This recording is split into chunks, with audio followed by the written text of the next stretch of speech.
Here is Diplomat Burgundy, a red ink. Let's jump straight to the end with my opinion on this ink. The paper I'm using here is a Maruman Mnemosyne Notebook. I was really looking forward to this because as reds go, burgundies usually are the ones that I care for the most.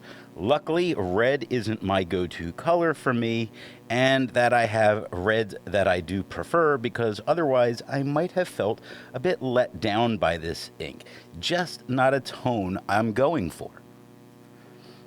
Every pen gave a different tone, so yes, there is a ton of tone variation by pen and only shading in one of them. Now, on non-fountain pen friendly paper, I found this just as disappointing as it was on the good stuff.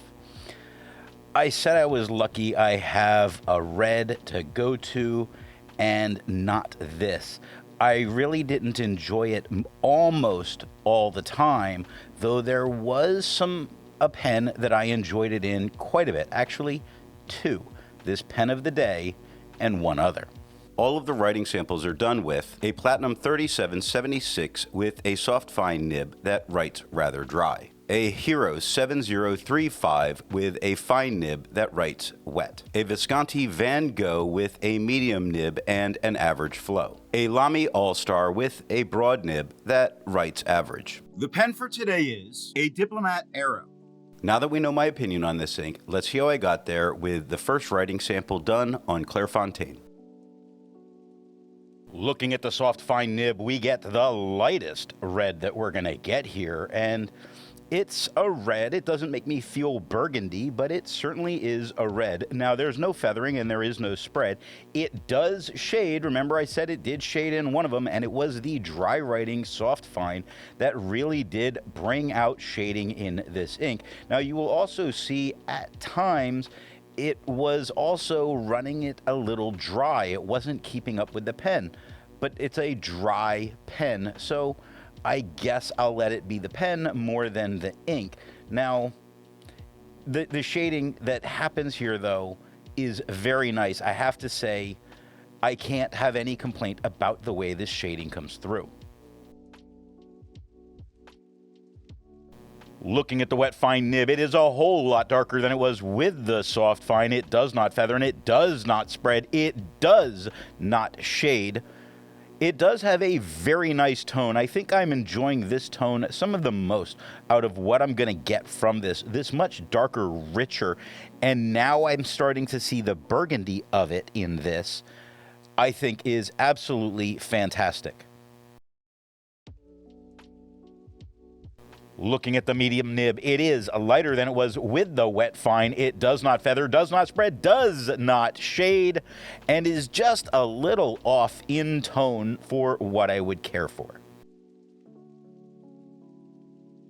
Looking at the broad nib, it is lighter than it was with the medium. It does not feather, does not spread, does not shade, does not wow me in any way. It's really kind of just there. I wish I could say it looks like a standard red, but it looks kind of faded for a standard red to me here. Looking at the back of the page, we get no bleeding and no ghosting. The next writing sample is done in a Portage reporter's notebook. Looking at the soft fine nib, we get the same tone as the Clairfontaine. It does not feather and it does not spread. It does shade just as well as it did on the Clairfontaine. Take a look at Life, There's Hope. Right on the first line. Life has some nice lighter areas on the top of the word, darker on the bottom of the word. Now this is rather like you drew a line in the middle of the lines that are there, and it's just darker underneath than it is on top. There's the T is quite a bit lighter than the H that darkens up a little bit. The ER lightens up some more. The the ES at the end gets quite a bit darker. Hope at the end goes with a dark H, light O, dark PE. Very nice. Looking at the wet fine nib, it is darker than it was with the soft fine, a little bit lighter than it was on the Clairefontaine. Really unfortunate there. Now, it does not feather and it does not spread. It is not shading. It's perfectly readable and perfectly fine, just not a tone for me in this case.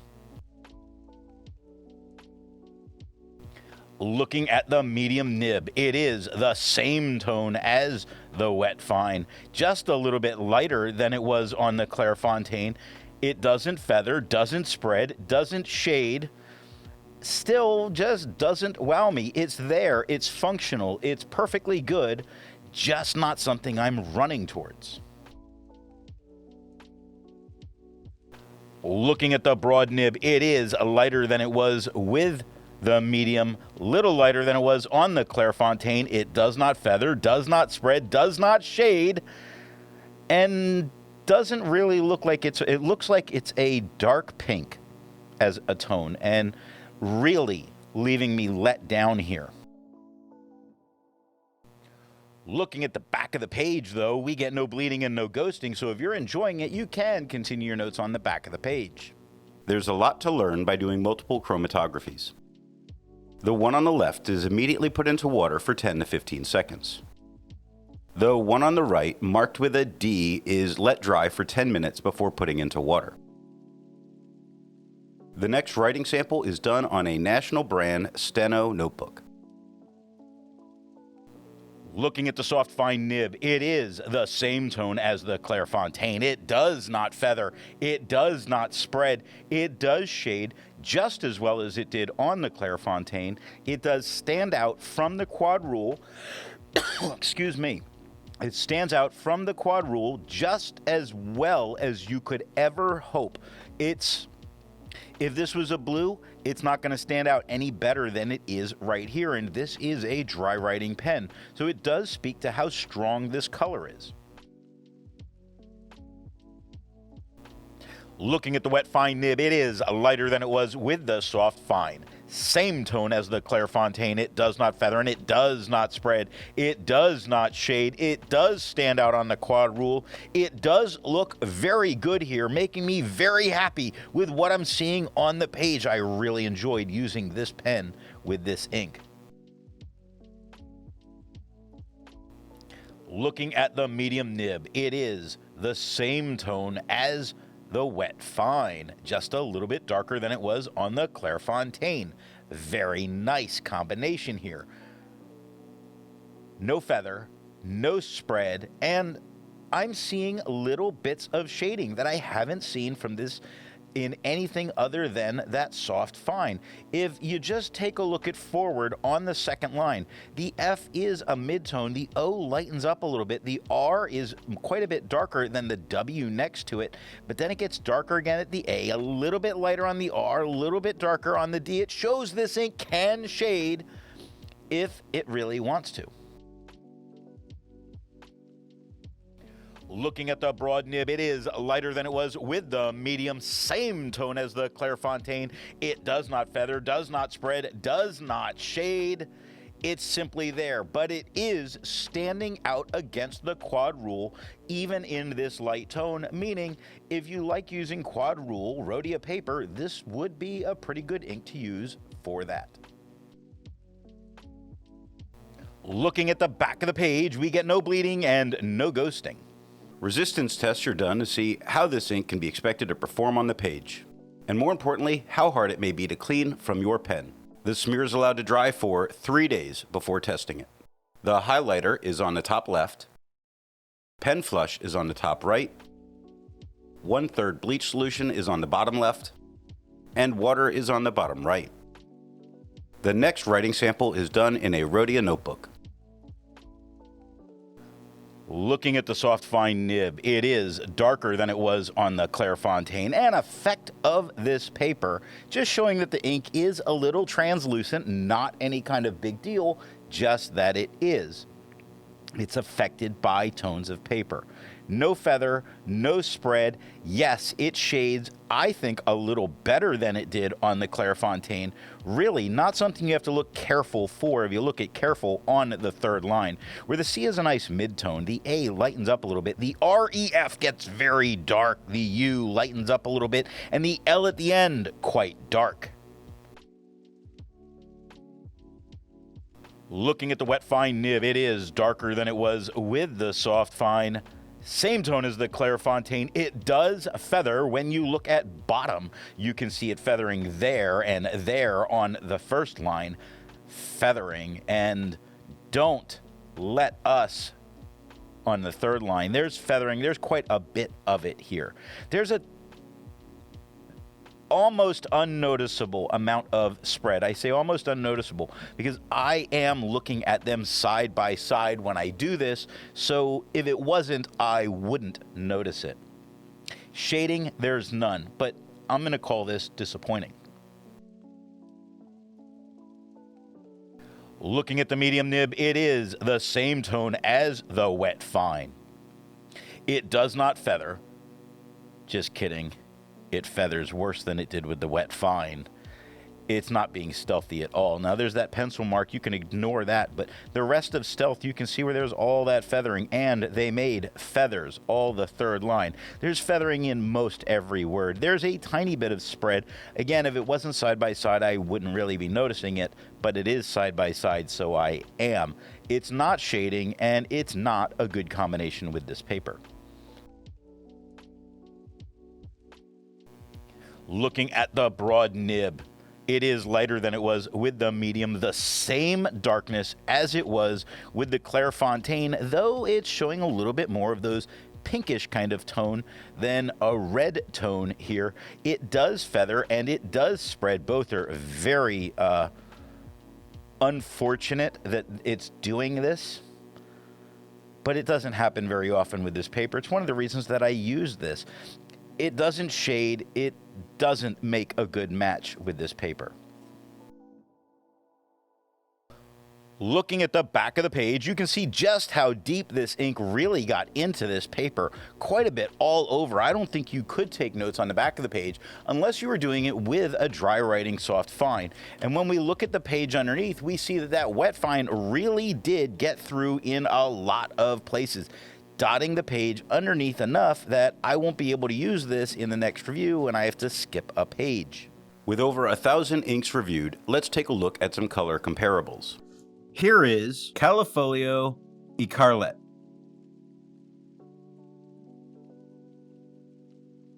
Here is Diamine Scarlet.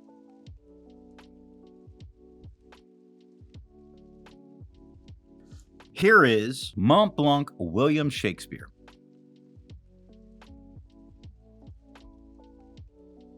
Here is Noodler's Black Swan English Rose.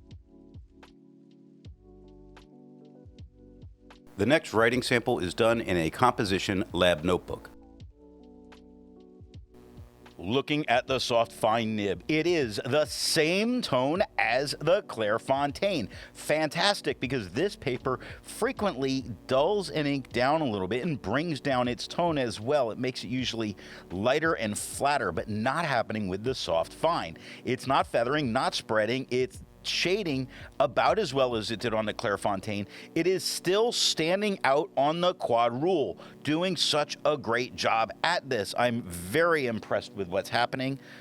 I hope it keeps going on. I have really enjoyed this. Looking at the wet fine nib, it is darker than it was with the soft fine, a whole lot lighter than it was on the Clairefontaine, really looking more like your standard red here. No feathering, no spreading. Yes, it is shading. It dulled down the ink in this case where it didn't with the soft fine. Curious, but you can see shading coming through. You can see it standing out against the quad rule. You can see this is a very good ink for this paper. Looking at the medium nib, it is the same tone as it was with the wet fine. lighter than it was on the Clairfontaine. It does not feather, does not spread. It does shade, though not as well as it did with the wet fine. It is standing out on the quad rule. It is showing that it is a great ink for this paper. So even, when you say, well, this isn't an ink I care for, if this is a notebook you use a lot, this is a great combination. Looking at the broad nib, it is lighter than it was with the medium, just a tad bit lighter than it was on the Clairfontaine. It does not feather, does not spread. It does have tiny bits of shading going on. Even in this lighter tone, it is showing up very well against the quad rule. So happy with what's going on here. This is more performance that I wish I had received more. I just wasn't as happy with it on the other papers. Looking at the back of the page, you can easily continue your notes back here because there's no bleeding and there's no ghosting. While it's nice to see ink in the same color family, I prefer to see ink to complement the color on the page. Here is Papier Plume Midnight Blue. Here is Diatramentis Charles Dickens Cement Gray. Here is Monteverde Document Blue.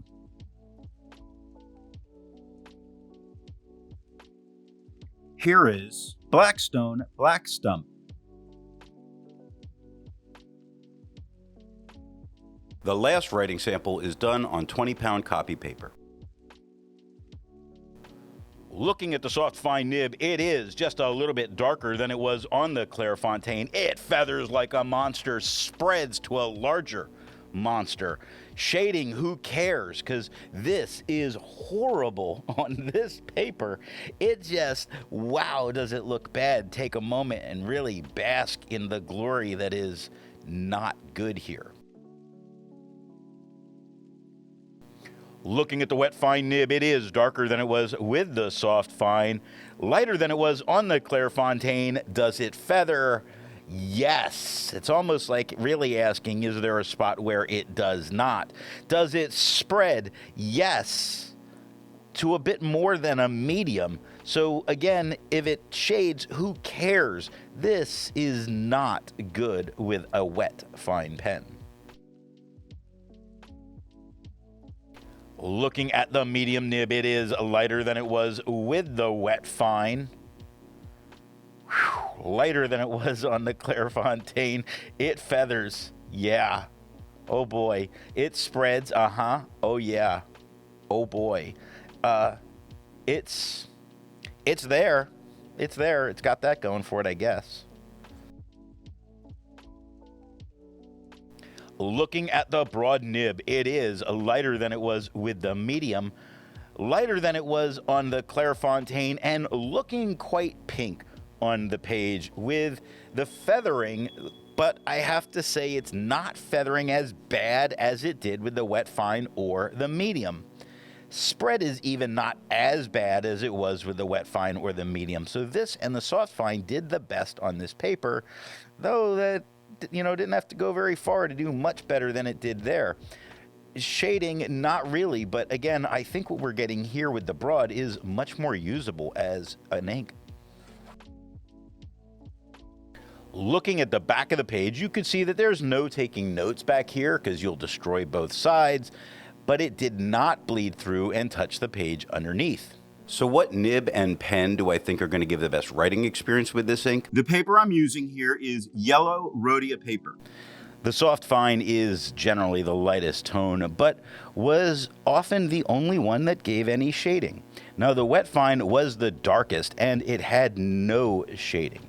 The medium was a bit lighter than the wet fine, and the broad a bit lighter than the medium, so still darker than the soft fine.